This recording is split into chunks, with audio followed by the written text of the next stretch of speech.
আজকে বন্ধুদের বাসায় গিয়ে উড়াদুরা মজা করবো। আরে ইমাম সাহেব,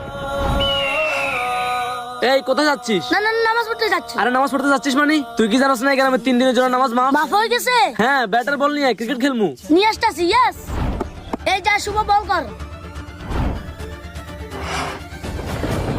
আরে নিশান ইমাম সাহেব। আরে ভাই তুই বল কর, ইমাম সাহেব কিছু বলবে না। 3 দিনের জন্য নামাজ মাফ। এই তোরা দুজন তাড়াতাড়ি এদিকে আয়। আরে ইমাম সাহেব আপনি প্রথম ব্যাটিং করবেন না বোলিং করবেন? তোরা তো বড় সাহস, তুই সবকে ক্রিকেট খেলতে বলস?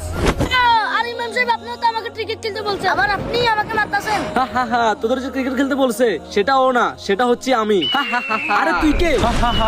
আমি, হ্যাঁ আমি এই শয়তান। আমি এদেরকে পথভ্রষ্ট করে নিয়ে এসে অনেক মজা পাইছি।